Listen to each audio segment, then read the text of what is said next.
那白痰稀痰呢，其实也不少见的了啊，是属于第二种常见的啊。第一种最常见的是什么呢？就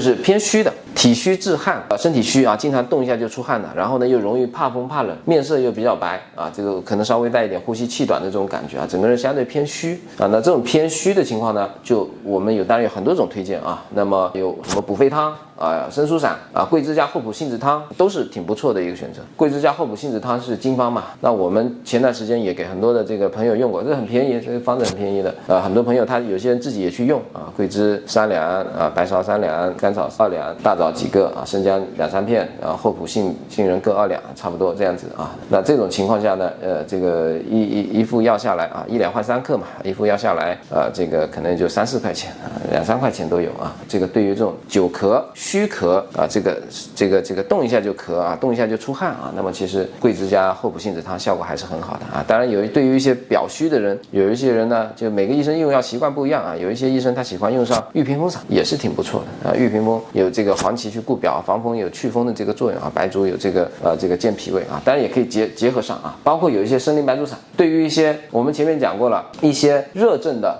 到尾巴以后只剩下一点点咳嗽的尾巴了，那可以用山菊饮。那其实到了有一些呢小朋友啊或者是大人啊本身脾胃比较虚的，那到尾巴呢还有一点点咳，有一点点咳白痰的感觉，那这个时候呢我们可以考虑用这个生灵白术散啊，平时大便又是偏稀一点的，生灵白术散也是可以的，健脾止泻、桔梗上服、兼保肺嘛，对肺有一定的作用啊，也可以的啊。那如果当然特别重症的，那就要用到人参保肺丸了。那这个中成药的话呢，要特别虚的人，那么这个是表虚的寒痰，表实的也有的，特别的怕冷。又不出汗，可能还有点发烧、头痛、鼻塞、流清鼻涕啊、咳嗽、白痰啊，那个痰呢像蛋清一样很稀，而且量也不少，一吐出来啊，如果你是吐在水里面呢，它整个就化掉了，它不会像有一些这种黄痰、黏痰，它一吐出来那个痰咚啊，是沉下去的，它那个清晰的痰直接就化掉了。你如果是吐在土地上面呢，这直接就渗进去了，像水一样啊，白痰清晰如蛋清啊。那这种情况可能还有一点身体的酸痛，那这个时候呢就可以用到小青龙了。小青龙的外寒里饮，对吧？外寒外面有怕冷啊这些表现，里饮的话呢就是这种寒饮寒痰这种表现呢，小青龙汤是可以的。那如果说呢带有一点点热症，我们在临床上使用的时候呢，会用小青龙加石膏汤，咳得厉害传得厉害，小青龙加石膏汤。当然小青龙加石膏汤上是没有中成药的，那么我们就讲小青龙汤。小青龙汤当然对于一些过敏性鼻炎也有挺好的作用啊，有鼻塞、流清鼻涕，过敏性鼻炎也比较有作用的啊。本身体寒的人啊，一下子受寒的比较厉害啊，那么小青龙汤可以用得上。那么中成药对应就是小青龙颗粒啊，风寒咳嗽颗粒啊，通血理肺丸啊，等等啊。这个的话呢，我们还是要简单的提醒一下，就因为这些中成药呢，它都含有麻黄。麻黄的话呢，有几个注意的。第一个就是不要太晚吃，因为太晚上吃的话，可能麻黄会比较兴奋，可能你会睡不着啊，这是第一点。第二点的话，小朋友的话呢，也不要吃的太多，因为它还是比较发散。包括有些虚的人、体虚的人，那不要吃太多啊，不要太发散。那么好了以后，有些时候就你该用的时候还得用，用完以后你又担心它发散怎么办呢？完了你养一养脾胃嘛，对吧？你吃点四神膏啊，或者是前面就讲的什么生灵白术丸之类的啊，就把它这个脾胃给你养一养，把这气给它收一收，这个就是小青龙了。那么我们之前在给大家专门介绍小青龙的时候，其实也讲过几位大师他们是怎么样去处理，对吧？张锡纯，人家吃完小青龙一定要吃1到2剂重龙汤的，什么龙骨、牡蛎、山茱萸这些，把它这个正气往里面收一收，敛一敛啊，就大概就这个意思啊。当然，我们也可以模仿这种，就是你可以在吃完小青龙之后呢，干什么？吃点生脉饮啊，人参、麦冬、五味子嘛，是吧？就收一收。往里面收一收，对不对？养一养气啊，生脉饮又养心又养肺，是吧？也可以再加上脾胃，吃点什么四神汤啊，这个煲汤啊。平时老是特别容易生病的，你本来就是要养脾胃嘛，所有的抵抗力的直接来源都是从脾胃出来的。那么还有一种呢，就是到了这种阶段，就是咳嗽啊，当然同时是白痰、稀痰啊，那一稍微受点风就咳，稍微咽喉稍微痒一下又咳啊，这个咳，但是呢好像寒和热也不明显，也没有什么怕冷啊，也没有什么东西的啊，那就简单一点，直接用止嗽散。止嗽散呢就是后世的一个处方啊，这个叫做十方，听名字就知道，它就是专门治咳嗽的。当然，这跟山菊饮比起来啊，山菊饮也是专门治咳嗽的。山菊饮呢，它的原文的说法就是淡咳，只有咳嗽。止嗽散呢，它也是治咳嗽，但是呢，相对来说呢，山菊饮呢偏热一点点，偏针对清热一点点啊，所以它偏凉一点点。止嗽散呢，它相对偏温一点，针对风寒一点点，会多一些啊。那么有一个止咳宁寿胶囊啊，有点像止嗽散的这个搭配。还有一个呢，就是猪黄止咳胶囊啊，猪黄止咳胶囊呢，我们看了它的这个配方，麻黄啦、地龙啊、蝉蜕啊、等牛蒡子啊、五味子，所以这个处方啊，这是个什么方？没有方，这是他们自己煮的方啊，但是煮的其实也还可以啊。这个有紫苏，有麻黄啊，用来宣肺止咳，然后呢又有这个牛蒡子用来清热，又有地龙跟这个蝉蜕用来这个现代西医叫做抗过敏，我们中医就叫西风止痉嘛，就针对这种。那么还有五味子稍微给它收一收，所以相对来说呢，它还是比较 OK 的一个中成药啊。但是呢，也可以针对那种所谓的过敏性咳嗽、风咳，因为它有蝉蜕跟这个地龙在里面。那我之前给大家讲过一个，就是我们那个财务小姐姐那个过敏性咳嗽，后面用过敏煎嘛，过敏煎就是银柴胡、乌梅、五味子防风嘛，就这样的一个组合。那么其实呢，有一些过敏性咳嗽，你如果过敏煎，因为过敏煎你要自己去配药，那其实的话呢，中成药的话呢，舒缓止咳胶囊啊，也可以考虑这个代替一下啊，一些过敏性的咳嗽，一咳就咳得好厉害，一躺下就可能或者动一下就咳啊，或者稍微有点风又咳了啊，那这个过敏性咳嗽也可以考虑啊。当然，这个舒缓止咳胶囊会比过敏煎它的力量会更大一点，有麻黄啊，有地龙啊这些东西啊。还有就是单纯咳嗽痰多，没有什么感冒的症状，按照我们中医来讲，按照我们这个来讲，就是没有什么表症的，就是痰多。那这个时候呢，其实就是痰湿型体质了。它这种咳嗽，它不是主动的咳嗽有痰，而是因为体内的痰太多了，它要通过咳嗽的方式把它给排出来。咳嗽是一个排邪的手段啊，无论何时，咳嗽多数时候都是一个排邪的手段，可以用到像这种生灵白术散啊、二陈汤啊、灵甘五味姜辛汤之类的啊。那么中成药呢，就是二陈丸啊、橘红檀壳叶啊、橘红丸啊、苓桂闯壳宁啊等等等等啊，这些是以痰咳为主，比较明显的痰咳。这种咳嗽的特点就是痰特别的多，特别的白啊，又没有什么怕冷怕热啊，什么感冒的症状都没有啊，就是痰多咳嗽啊。那么这种情况呢，用上这些啊，这个网上有粉丝问我说橘红丸不是针对风热咳嗽的吗？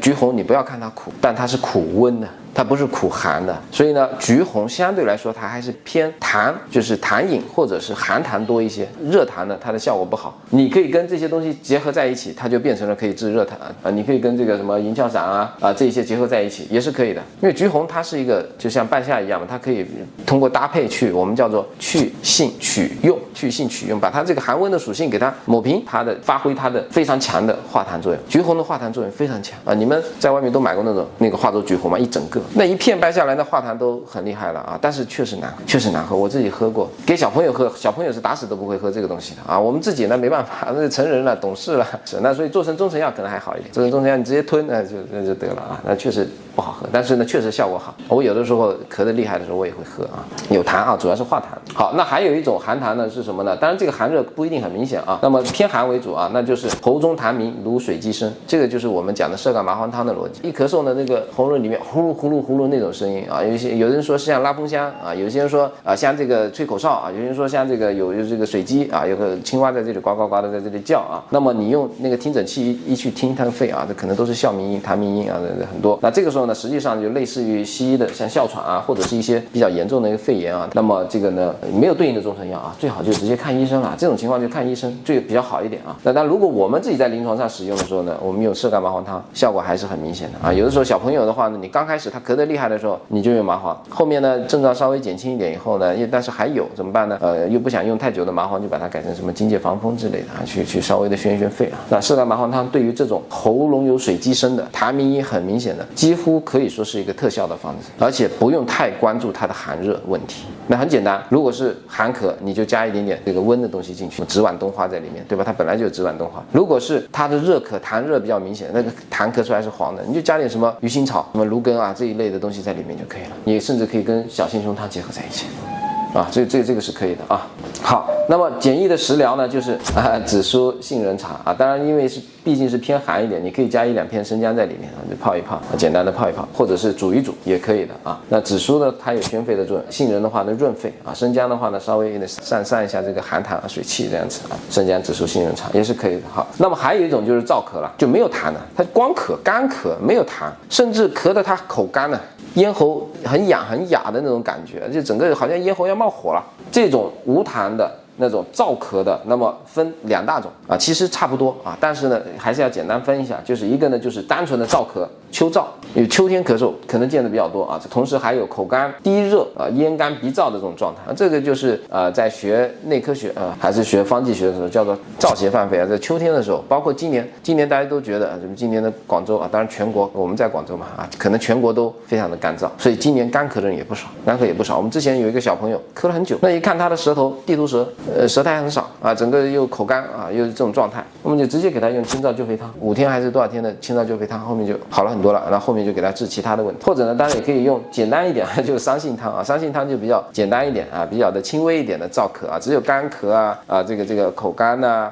可能大便也会有一点干。也可以的啊，那么用这个桑杏汤来去治疗它，其实效果也是很好的。那当然，这个中成药的话呢，好像没有特别的中成药，就是像加味枇杷膏了啊，这加味枇杷膏是我们的夹带一点私货啊，这蛇胆川贝露啊，或者我们那个菊花雪梨茶之类的，就给它慢慢的润啊，就是症状不严重的就慢慢给它润啊，如果症状很严重的话呢，你就这个吃点中药这样子。那么还有另外一种呢，就是已经咳到阴虚了，已经不是单纯的燥了，它已经内在的津液都已经不够了啊，那么咽干气促。痰少或者黏，很典型就是如果已经咳到出现潮热盗汗了，那这个时候呢就有阴虚的这个表现了啊，有阴虚的表现，甚至有些人咳血了，咳嗽的时候带血丝了，到林黛玉那个阶段了，或者按照中国古代的角度来讲，叫什么肺痨了啊，就到了后面就很严重了，就结核了。那这种情况呢，那你就桑杏汤就可能就解决不了了。那么你至少要用到玄麦秸秆汤或者是百合固金汤的这个逻辑，百合固金汤那就这个养肺啊，当然清燥救肺汤也未必不能用啊，这个其实这两个区别我们讲的差的不多啊。那么就是什么百合固金口服液啊之类的啊，玄麦干结颗粒都是可以的。那这个时候呢，燥咳呢，食疗吃什么呢？因为它没有痰啊，你就没有必要用上川贝啊，没有黄痰，你没有必要用上川贝了，你就百合银耳炖点雪梨，或者呢就像我们说的那个吃点什么菊花雪梨茶就可以了，这个就比较简单的。还有一种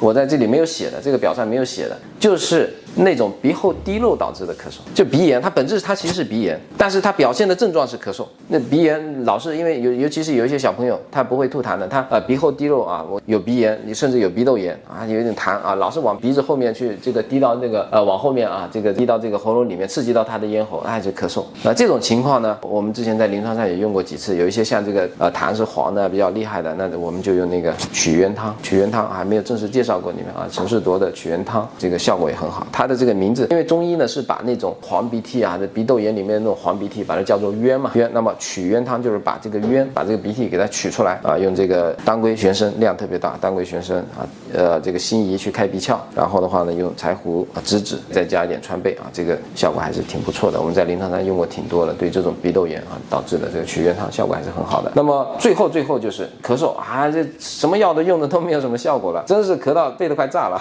诸药无效的时候呢，这个时候就要上猛药了，这个是真正的猛药，复方甘草片或者是止嗽利效丸或者是止咳宝，这里面都是有阿片或者是罂粟壳的。复方甘草片现在有些药店还买不到呢，因为这控制这个东西啊，有些药店还买不到，它里面有那个阿片的。止嗽利效丸跟这个止咳宝，它里面是有罂粟壳的啊，这个东西大家都知道的，它是有点像这个叫中枢镇咳的这个逻辑了啊，实在是没有办法，咳得太厉害了啊，甚至有些人他咳我们这些门诊真的见过咳嗽把肋骨咳断的，那咳得这么厉害的时候，你不上点这个东西